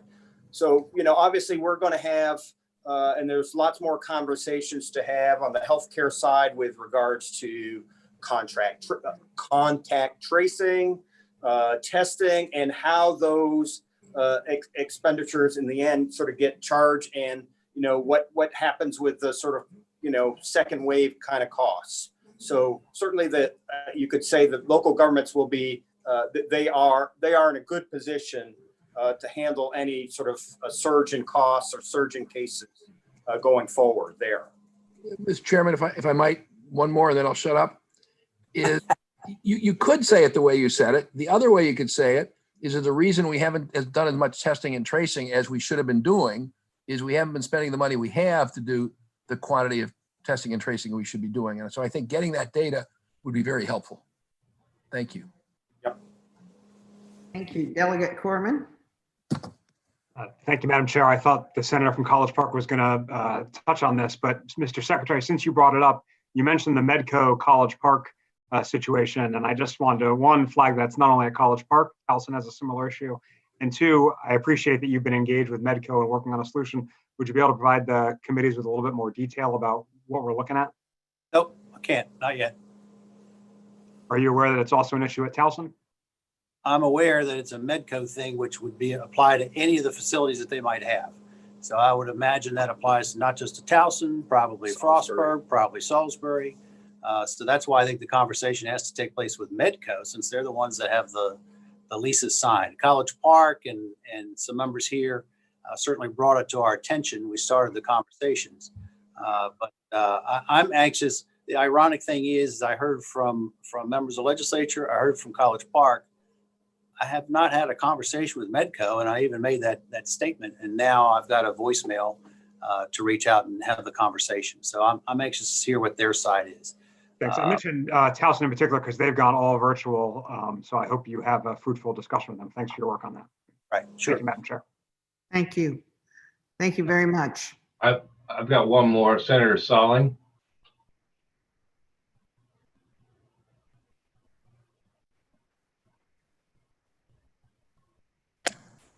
Thank you, Mr. Secretary. There's, of course, a lot of concern with medical and with our schools and everything else, but I'm looking at some of our businesses right now. Some of them did get some help through the state and the federal government, but there's some of them that didn't get any help at all. Is there, in some way, shape, or form in the state that they can find ways where they can still get a little bit of help financially? Because I meet with them constantly, and some of them are barely make it, and some of them don't know if they're going to. So I think if we had the opportunity maybe to make it an easier road, we try to go through our office to get to the different parts of your administration, of our administration. Is there a better way we can do this? I think Commerce is the best avenue for you to talk to, because they're the ones that are on top of all the available programs, and I think they even handled the underwriting, for lack of a better word, of where they were. And I saw in Dave's presentation how they had that distributed through the area. Interestingly, according to his report, the Baltimore area had been one of the most penetrated with some delivery. But I think Commerce would be your best vehicle. Well, I appreciate that, because I've met a lot of our businesses. As you know, we have a great waterfront, and we have a lot of businesses in the waterfront that are just trying to get by. They had some outside business and they were able to move on, but some of them didn't. So I appreciate that. Maybe I'll get them the opportunity to reach out to Commerce. Thank you very much, Secretary. Thank you, Mr. Chair. Thank you. I think we're ready to move on to the next section. Is that correct, Madam Chair? Uh-huh. Okay, so if we could, we'll thank you, Mr. Secretary, once again, and your team. We do really appreciate your time and sharing the level of detail. It was very important for us to understand all those pieces. So thank you very much. Thank you, Mr. Chair, Madam Chair, and members of the committee, and stay safe. I understand there's a tornado warning back at my house now, and that's what I stepped up for, was to take a call on that to make sure everyone's safe at home. So be good, stay safe. Hope all is well. Mr. Chairman, before we move to the next speaker, the Speaker's office has just reminded me that next week on the House side, E&T is having a briefing on rental assistance with DHCD on the 9th. So those of you who are interested in rental assistance and more information on what we're doing as a state, you might want to tune in. Thank you. So I'm ready to move on. Terrific. I believe we have Mr. McCullough first. Is that right? Yes, I'm here, Mr. Chairman. Great. Welcome. Thank you for being here. Look forward to your presentation. Thank you, Mr. Chairman, Madam Chairman. For the record, Steve McCullough at the Department of Legislative Services. Before I jump into the purple line, I did hear there were several questions on your last panel regarding the CARES Act funding for MTA. Just a couple remarks, and if you had any questions on that, we could address those. In David Roman's chart on transportation, he showed that there was $392 million that were allocated to MTA. Of those funds, $246.6 million was utilized to close out fiscal 2020. We've not yet seen that budget amendment. The closing budget amendments are expected, anytime now. That leaves about $145.4 million in 2021 to support MTA operations. And the money that MTA and the rest of MDOT get are supplied on a reimbursable basis. So in terms of 2021 spending, it may take some time for us to see any kind of budget amendment for those funds as well.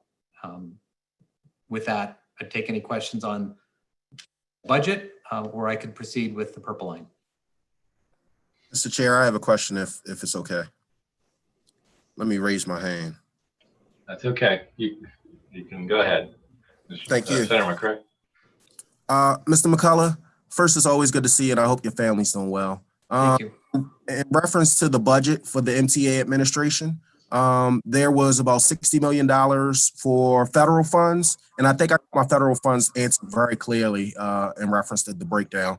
But the special funds, it's over $800 million with the special funds. And I just wanted to get an understanding of how much for fiscal year 2021 and for fiscal year 2020 did we utilize, or did that go up? Did it go down, or what happened with it?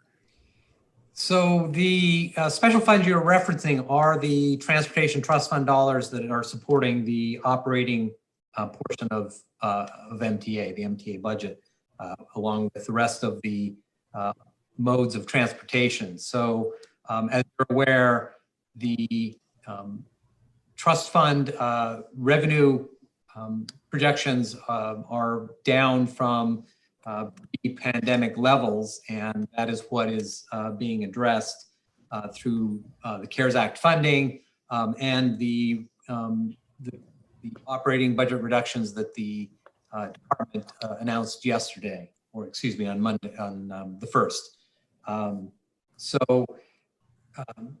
The total budget, operating budget in 2021 for MTA is about $944 million. Most of that is the special funds, but we won't know exactly where we are on the revenues until we get a few more months and see how MDOT closes out in fiscal 2020. And that'll give us an idea of the challenge that still faces both MTA and the rest of MDOT in 2021 on top of these reductions that they've already announced. Thank you, Mr. McCullough. Thank you, Mr. Chair. Okay. Okay, if no other questions on that, Okay. get to the purple line. So purple line update, just starting off on the screen, you'll see the alignment for the purple line. Always good to start with a visual as to what we're talking about. As I'm sure you're all aware, the purple line is a 16.2 mile project that will extend between New Carrollton in Prince George's County to Bethesda in Montgomery County. It'll include 21 stations and will connect to the MARC commuter rail, to Amtrak service, and to the WMATA Metro. Next slide, please. So the purple line construction was procured as a public-private partnership, or P3. It's an availability payment P3, and that means that there is no revenue risk that the private partner is taking on. The concessionaire or the private partner will receive payments from MTA, MDOT, based on having the facility available, and there are also some construction progress payments that are provided during the construction period.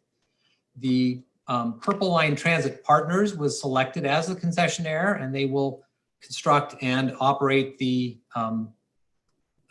service. It's a 36-year contract comprising about 6 years of construction and 30 years of operation. Part of their responsibility under the contract is to finish the design, to provide financing, to construct, equip, and then operate and maintain that service again for over the 30-year period. Next slide. This slide shows the structure of the P3 agreement, and I thought it would be helpful for you to see, given all of the news media story coverage that you've probably seen over the last few months. As you can see it in this graphic, MDOT-MTA at the top has a P3 agreement with the concessionaire, and the concessionaire is a special purpose company that was formed, and it's made up of 3 entities: Meridian, Fluor, and Star America, with Meridian having the largest share, about 70%, and Fluor and Star America each being 15% equity investors. It's important to realize that it's that concessionaire that the state, through MDOT, has an agreement for the construction of the Purple Line and the operation. You can see that under the concessionaire on this graphic. Those entities have contracts with the concessionaire, not with the state. So as we talk in a moment about current events, keep that in mind. Next slide. Just some background about the project itself. $2.4 billion construction. The expected sources was a $900 million New Starts federal grant. There was $36 million in formula funds, federal funds that MDOT has used primarily to proceed with the planning. There's $450 million in state and local funds committed to the project. And then the concessionaire is on the hook for just over $1 billion in private equity and borrowing costs. And that borrowing includes a federal loan, a TIFIA loan, of about $874 million. Next slide. So coming to probably what prompted this briefing, a lot of media reports recently. On May 1st of this year, the construction firms of the P3 project, and again, these are firms that have an agreement with the concessionaire, not with MDOT-MTA. The construction firms notified the concessionaire of their intent to terminate their design build contract with the concessionaire based on an extended delay. Subsequently, on June 23rd of this year, the concessionaire notified MDOT-MTA of its intent to terminate the P3 agreement for extended delay, which was a provision allowed under the contract. Next slide. The stated basis that the concessionaire gave for the notice to terminate, and I will note here that this is disputed by MDOT-MTA, was a delay of 976 days and at least $519 million in additional costs related to 4 main items that you see listed here. The first was the record of decision. This is the document that the Federal Transit Administration signed, indicating that the project had complied with all of the environmental requirements and is a necessary part for federal funds to be expended on a project. The second area that was noted was right-of-way. Under the contract, the state is responsible for procuring the right-of-way, and the concessionaire advises that they do not believe that the right-of-way was provided timely.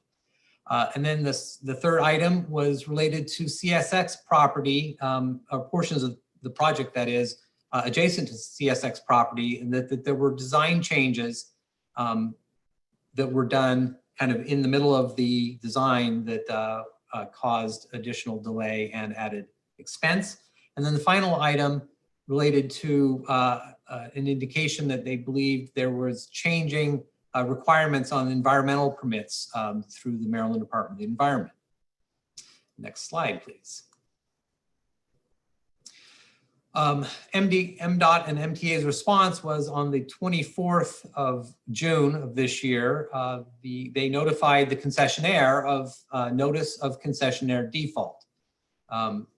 They subsequently, on August 10th, received a temporary restraining order from the Circuit Court in Baltimore City, preventing the concessionaire from demobilizing until the expiration of the order, which expires on September 14th of this month. And then the MDOT MTA is seeking a preliminary injunction and subsequently a permanent injunction to enjoin the concessionaire from abandoning the project unless and until it establishes that there is an extended delay through compliance with the dispute resolution procedures set forth in the P3 agreement. And here I'd like to point out that the P3 agreement is an 800+ page document, so it is very complex. And the Purple Line P3 is, as one of the largest P3s, well, the largest to date in the U.S. It's a very complex project. And even with an 800 page agreement, every possibility could not be foreseen. And therefore, the agreement does contain dispute resolution processes. And I think that's at the base of MDOT MTA's claims, is that the concessionaire has not exhausted all of the dispute resolutions procedures required by the contract in order to be able to claim extended delay and terminate the contract. Next slide, please. The question has come up, what happens if the P3 agreement terminates? Well, it would depend on how the agreement terminated.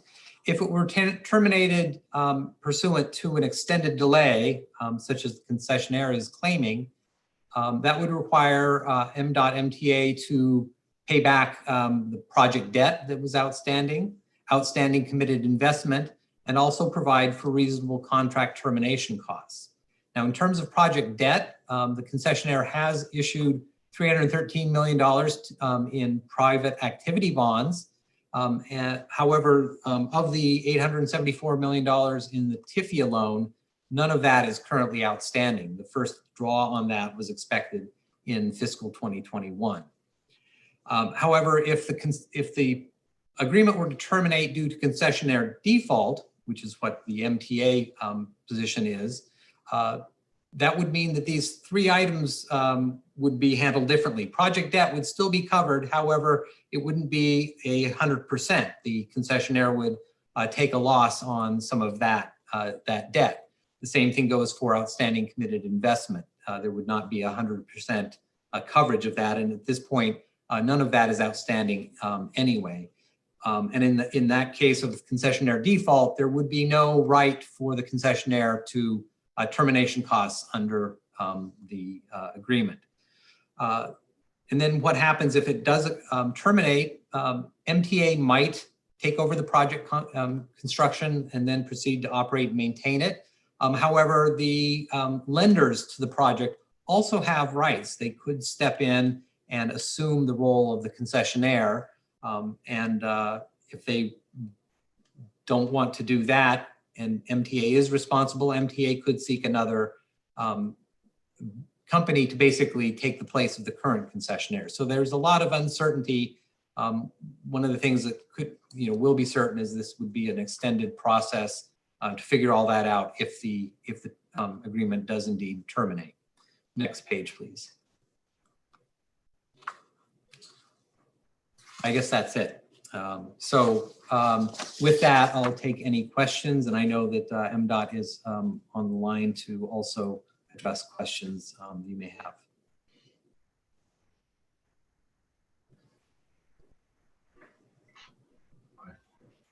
Don't see any questions, so we'll move on to MDOT. We have the secretary with us? Good afternoon. I am here. Great. Secretary, welcome. Good to see you.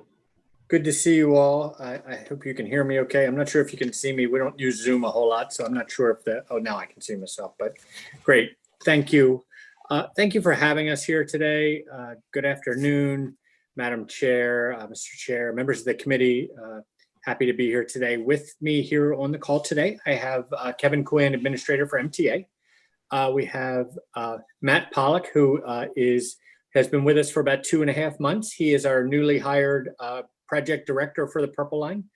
We were able to lure Matt from the private sector with extensive experience in constructing rail projects. He just had never done one in his hometown, so we lured him into the public sector to do that with us. And then I have Jacqueline Hartman, who is our Chief Financial Officer, on the line as well, in case there are some questions. First, let me thank Steve McCullough. I concur with everything he has presented. Steve always does a great job, and we like him as a partner. So thanks for being here. Let me start by saying that I'm really happy to provide some details regarding the status of the Purple Line project. We're going to have Matt talk a little bit about some of the construction, and then we can all answer any questions. At the same time, and I'm going to get to why this is, on the advice of our counsel, our Assistant Attorney General's office, I need to be mindful of parties and some ongoing disputes and current litigation, and the fact that we have a hearing that is going to take place next week in circuit court. And so I'm going to be somewhat limited in some details about our legal strategies, particularly with respect to matters that involve kind of the privileged and confidential kind of negotiations or communications. It's my hope that you all understand that. As you know, after months of negotiations and discussions among the parties to resolve the disputes regarding the Purple Line, MTA filed a complaint against PLTP on August 10th in the circuit court for Baltimore City. And what the complaint did was it sought, among other things, a temporary restraining order, a preliminary injunction, and a permanent injunction to restraining and enjoining PLTP from abandoning the project until it has established that extended delay, as Mr. McCullough had noted, exists by and through its compliance with the dispute resolution procedures that are set forth in the agreement. It's kind of where we are on it. We're working through those dispute resolution processes, and we would like them to work through them before that delay is established. The complaint was filed after PLTP and the design build contractor, PLTC, had started to really demobilize in really what we felt was an irreparable way, despite our notice to PLTP that the termination based on disputed assertions was a breach of the P3 agreement. After the hearing, the judge issued a temporary restraining order that enjoined and restrained PLTP from that demobilizing and abandoning the project until it establishes that delay in accordance with the terms of the P3 agreement. The temporary restraining order does expire on September 14th. However, a hearing regarding the state's request for the preliminary injunction is scheduled for next week on the 8th and the 10th. If MTA prevail, then PLTP would be further enjoined and restrained from abandoning the project. So notwithstanding the litigation, MDOT and MTA continue to consider all options for completing the project. The only option we're not considering is not completing the project. We have to get this project done, and we are very focused on that. And that includes exercising our step-in rights as spelled out in the agreement. This means that subject to the step-in rights of the lenders, as Mr. McCullough had noted, MTA may pay and perform all or any portion of PLTP's obligations under that P3 agreement, including taking any and all actions we deem necessary to effectuate a cure and perform the work of the project and get this done. Before I turn it over to Matt for a quick update on construction, let me just first apologize if there are questions that I'm not able to answer today. I have some significant bumpers that have been put on us with our hearing next week. And if there are things that we can follow up on, I'm happy to do that as well. So I know you probably have a lot of questions about the project. So let me turn it over to Matt for a few minutes to talk about our construction, and that continues to move daily. Thank you, Secretary Slater. Madam Chair, Mr. Chair, committee members, thank you very much for letting me speak to you all today. It's a pleasure to be before you. As you and your constituents are probably aware, most of the end-to-end alignment has been touched by the construction activities that are ongoing right now. They fall into a few major categories.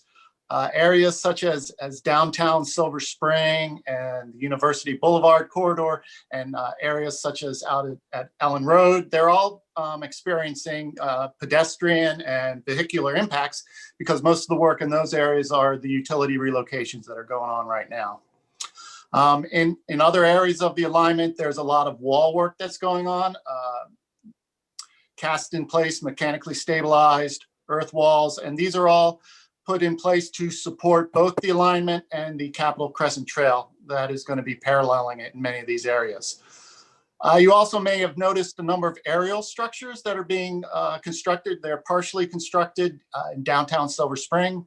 They're also partially constructed down in Riverdale Park. Additionally, the Plymouth Tunnel off of Wayne Avenue in Silver Spring is also under construction as well.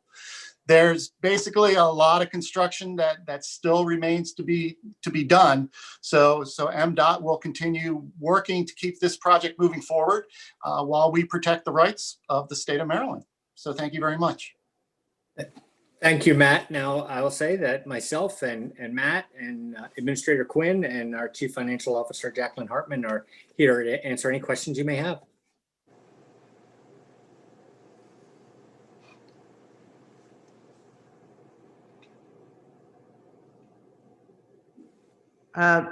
Delegate Kettleman has a question. Okay. Okay, thank you, Madam Chair. I'm just curious about this order, sort of from a legal perspective. If the court constrains the concessionaire from abandoning the project, what exactly does that mean? I can't imagine they can force them to continue to function, but what would change from what's happening now? Let me see if I can kind of thread a needle on this one. Essentially, what it means is they have to continue construction until we complete the dispute resolution process. Now, what we have today is a temporary order that expires on the 14th, and then a hearing for the injunction next week that would somewhat extend that. But that's essentially what it is we have to complete the dispute resolution process before they were able to exit the project. And that was the other question I had.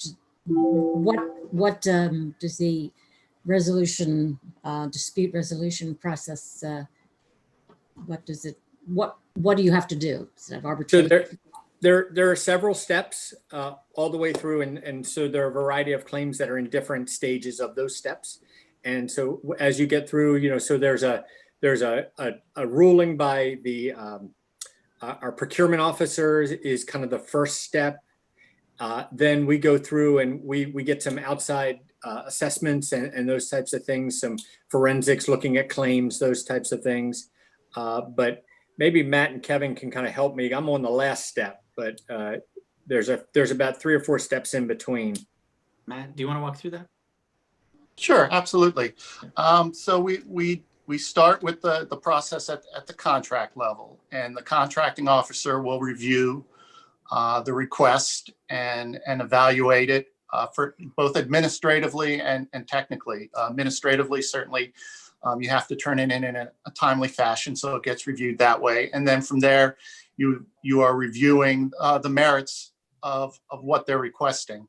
And with that, you can agree or you can disagree. And then there's shades of gray in between. And so then you return your response to the contractor. And if the contractor is satisfied with that, then it stops right there. If it is not satisfied, then they are able to then bring it in front of the secretary for, I guess for lack of a better term, it's like a hearing, if you will, where both sides are presenting their case. And, at that point, the secretary is an independent adjudicator, and at that then can make a decision again, either for or against or somewhere in between. And then from there, it can go up to the courts. So I have assumed that this process, some of it has been started since the announcement. Yes. Okay. Thank you. Vice Chair Roosevelt. Thank you, Mr. Chairman. I'd like to ask the flip side of that question.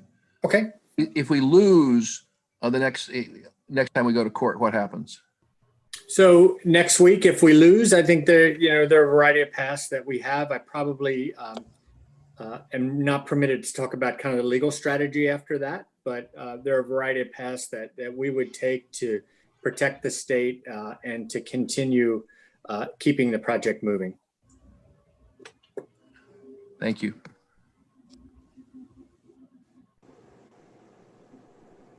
Delegate Corman. Thank you, Madam Chair. So 2 questions. One, and I'll preface this by saying this is not prejudicing the outcome of any litigation. This is a hypothetical question.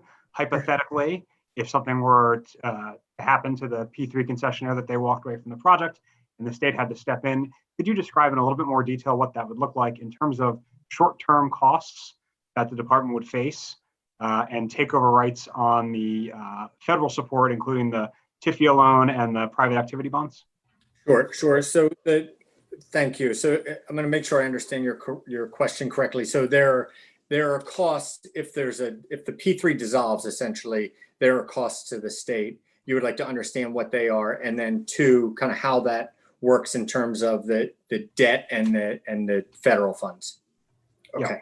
So let me start on the costs. So essentially, if the P3 dissolves, the state is on the hook for, I'll say on the hook subject to a legal dispute, on the hook for bonds, outstanding bonds and costs and those things along that line. For the most part, the money that's been expended, they've been using, the project has been using the state money first. So they have not drawn down TIFIA yet.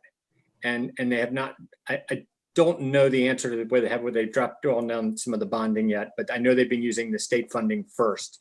So essentially all of those costs have to do with outstanding bonds and some of that debt. But I will say that all would be subject to litigation and where we feel is responsible or not responsible for that. In terms of the TIFIA and for the bonding. So the project is done with activity bonds, and the bonds are backed by transit revenues across the state. So there's statewide transit revenues for our whole system backing the bonds for the Purple Line. And that was done years back just so that we wouldn't impact too much on the debt limit for the state. And we worked with the Treasurer's Office on that. So we would essentially issue the same kind of bonds that were issued by the private sector in those revenue bonds, those transit revenue bonds. We would issue them ourselves and acquire that and kind of work through that and use that to advance the project. On the TIFIA side, we would essentially apply for TIFIA the same way that the private sector did. We've had some conversations with them.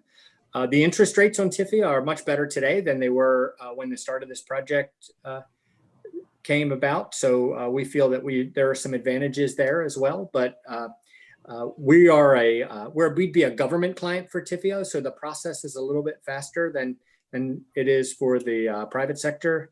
But I think we're well positioned to, 1, issue those bonds, but also 2, take over that TIFIA debt to be able to keep the project moving. Just so I understand, in the short term, it's not as though we're going to need to find $1 billion in cash from the Transportation Trust Fund to keep the Purple Line moving. We're going to be able to use these financing mechanisms. Correct. And if we are able to reach a settlement, because I will tell you that I speak to them personally every day.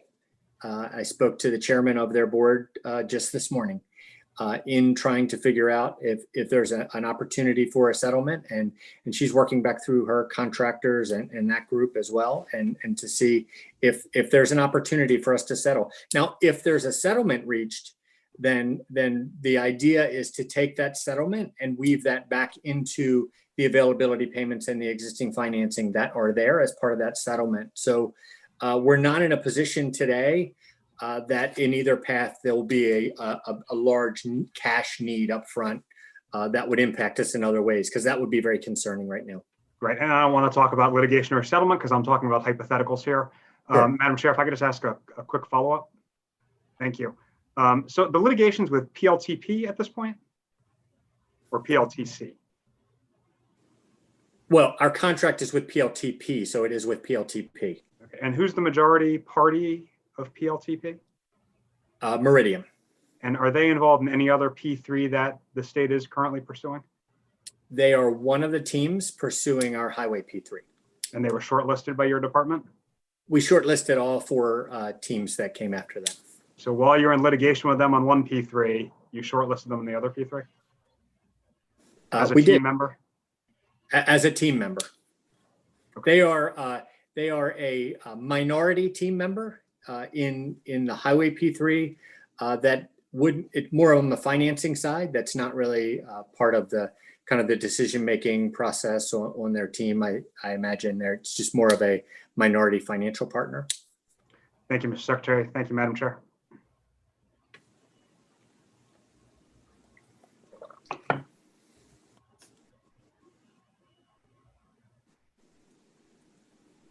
Vice Chair Jackson. Thank you, Madam Chair. Thank you, Mr. Secretary, for being here. Those of us from Prince George's County will be certainly following this very closely. We entered into through the legislative process last year a P3 commitment for our schools being built in the county, as well as we'll certainly be watching Delegate Foreman as part of my question regarding one of the participants regarding the Beltway project. So I guess we want to continue to work very closely with you, obviously. Sure. The Purple Line affects both Prince George's and Montgomery counties, but for all of Maryland.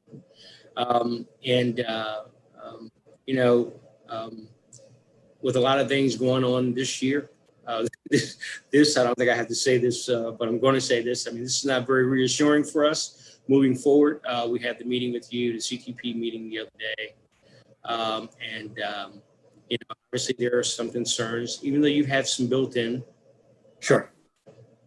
processes built in anticipation of projects going forward. How concerned are you all that this thing could spiral? Drastically out of control, and then here we are looking, we as legislators looking at kind of trying to pick up pieces. Concerned with us together having to pick up the pieces. That's not really something we're spending a lot of time on. Concerned with the serious harm, the damage to the project if they were able to pull out.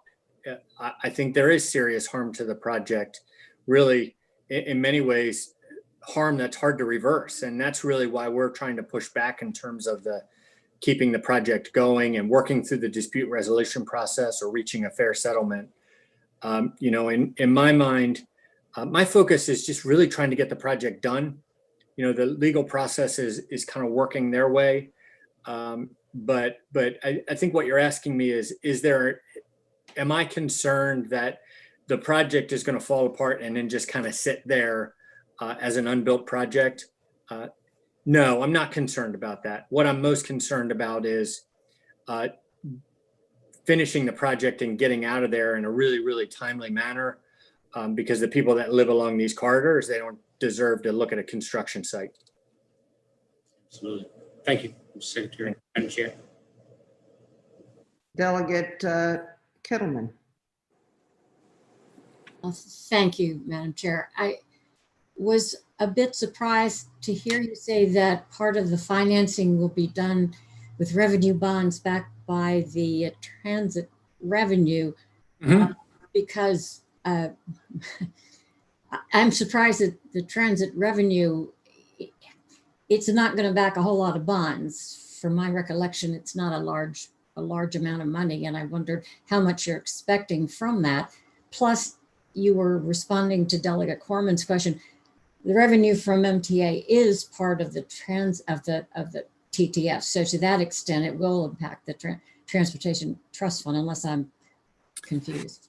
Maybe let me provide some clarity there. So the revenue bonds are backed by transit across the state, and that is, our transit revenues from our Baltimore system, from our MARC train system, from our light rail, our metro, everything together, as well as the new revenue that would come in from the use of the Purple Line. So it's kind of all of that together coming in, and it's not a huge amount of money, but it does help us get to the purple line without really impacting a lot of our debt limit in being able to do that. But, you know, in response to your trust fund question, you know, essentially we take all revenue sources from the trust fund, whether it's operating at MTA or the airport or at the Port of Baltimore, and we take all of those revenue sources into the trust fund and kind of spread all of those revenue sources back out to the different business units. So it kind of all comes in and then we kind of work our way back out. But the bonds would be backed by the transit revenue across the state. I think Jacqueline Hartman, our Chief Financial Officer, is on. Maybe she can explain that bonding piece a little bit better than I can.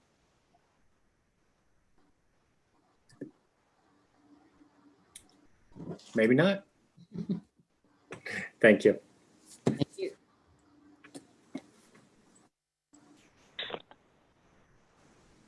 Sorry about that. You have to take 2 steps to unmute. Jacqueline Hartman, Chief Financial Officer for the Maryland Department of Transportation. So we do receive approximately $150 million in transit revenues annually. That number will go up once the Purple Line revenues start to come in as well. Those revenues are already slated to kind of pay back those availability payments that we'll be paying back over the entire life of the P3 contract. So essentially, instead of using that money for availability payments, they would be used to pay that bond money. Thank you.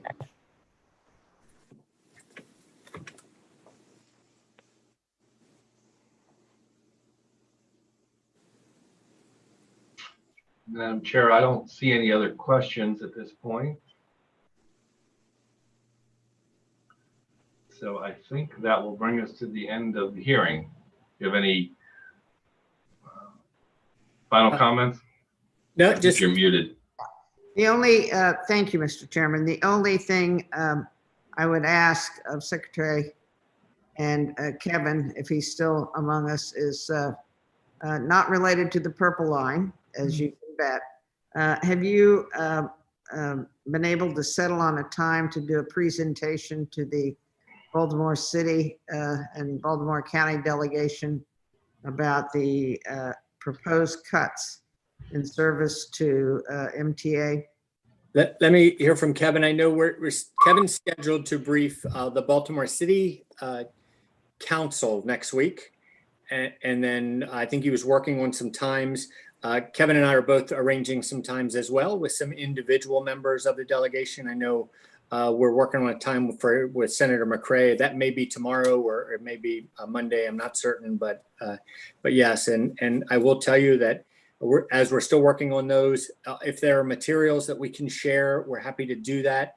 But we are committed to talking through, not only briefing, but talking through all of those and collaborating on those with each and every member of the delegation. And we really value those thoughts. Yeah, absolutely. I'll just echo the Secretary's comments that we look forward to those presentations. I know I'll be presenting to the Transportation Committee, the Baltimore City Council next Wednesday afternoon. And then I believe we are set up with the Baltimore City delegation next Friday morning. I think we were able to nail down a time. So good. Yeah, we look forward to that. Good. Thank you. Sure. Of course. So with that, thank you, Secretary Slater and your team. We really appreciate you being here. And I want to thank both of the committees for hanging in there for this sort of double hearing, which was very important, very insightful, and appreciate everybody's participation. Great. Chair McIntosh. Thank you to all who participated. It was a great hearing, and thank you to both, of course, the House members, but also our Senate partners. Thank you. Thank you.